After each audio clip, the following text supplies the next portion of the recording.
Pada pertemuan kali ini, kita akan belajar tentang laporan harga pokok produksi, yaitu pada produk yang menggunakan metode harga pokok proses atau proses costing dengan karakteristik bahwa produknya itu adalah diproduksi dengan bersifat massal. Oke, nanti kita akan belajar tentang biaya bahan bakunya, biaya tenaga kerja langsung, dan biaya overhead. Pada pertemuan yang pertama ini, kita akan belajar laporan harga pokok produksinya yang di mana produknya itu hanya diolah di satu departemen. Ketika membuat laporan harga pokok produksi, ada 3 bagian besar yang akan kita pelajari, yaitu yang terkait dengan daftar kuantitas fisik, ini melaporkan adalah kuantitas atau unit yang diproduksi, kemudian pembebanan biaya, berapa biaya yang akan dibutuhkan untuk memproduksi produk sesuai dengan kuantitas tersebut. Kemudian yang ketiga adalah laporan harga pokok produksi. Nah, ini adalah sesuai dengan produk jadi maupun produk dalam proses pada akhir periode.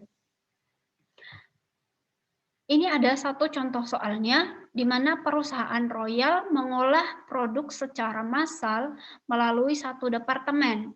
Nah, unit masuk proses atau yang akan diolah adalah 2.500 kg.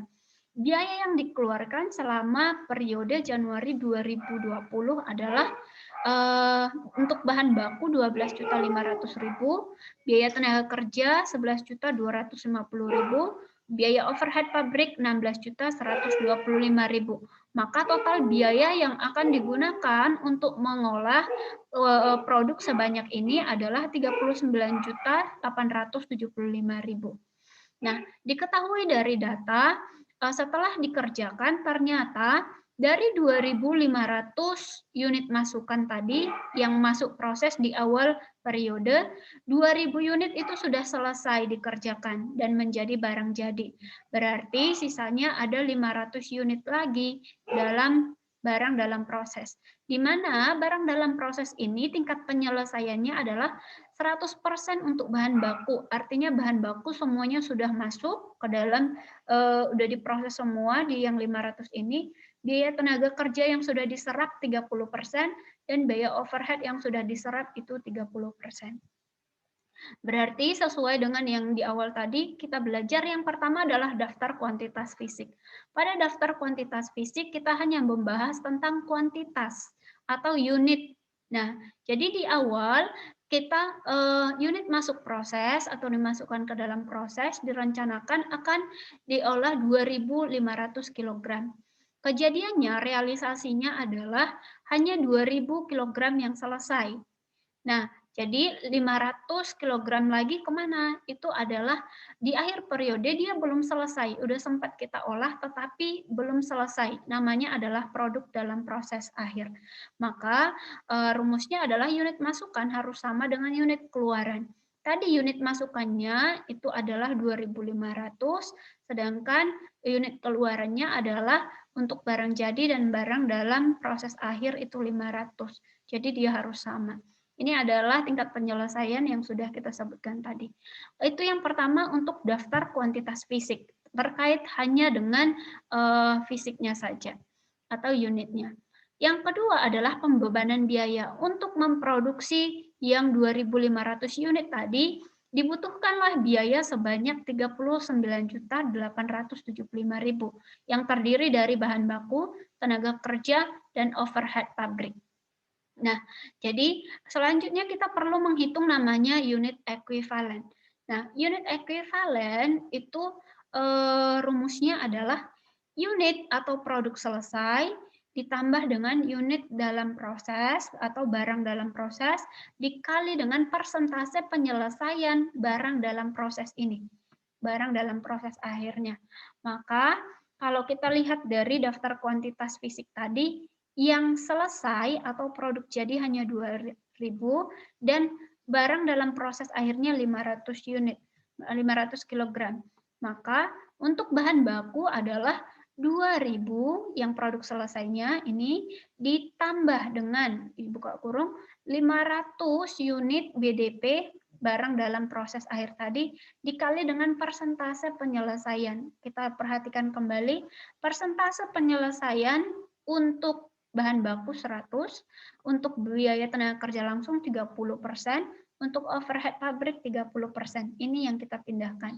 Jadi untuk bahan baku semuanya sudah dimasukkan, untuk tenaga kerja masih 30% yang diserap, kemudian overhead 30% yang diserap.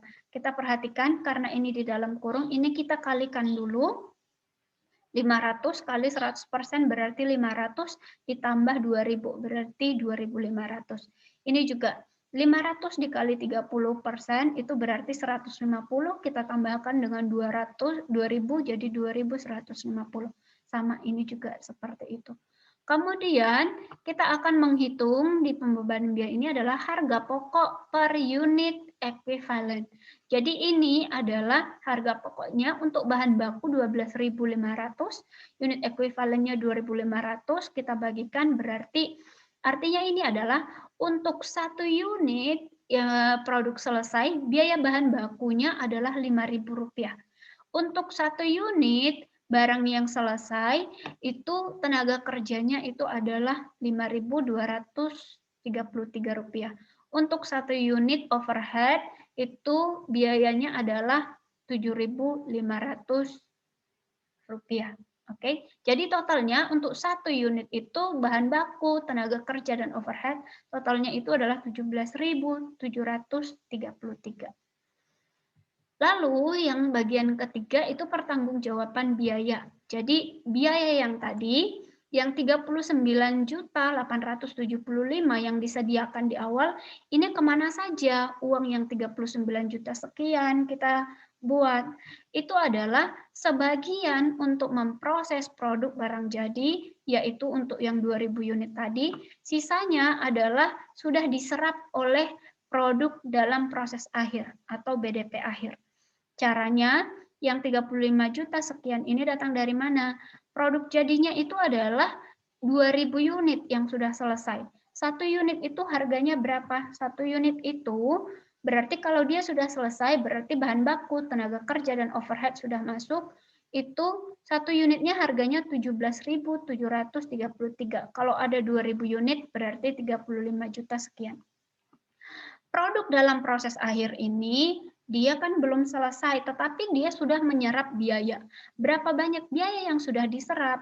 Bahan baku itu sudah menyerap biaya sebanyak 2.500.000. Datangnya dari mana? Unit yang barang dalam proses itu 500 kg, tingkat penyelesaian untuk bahan baku 100%, harga untuk satu unit bahan baku itu adalah 5.000. Nah, datangnya dari sini 5.000 yang ini. Nah, makanya kita kalikan, maka ketemulah dia bahan biaya untuk bahan baku yang sudah diserap oleh BDP akhir ini adalah 2.500.000. Kemudian ini biaya tenaga kerja 7.844.000 sekian.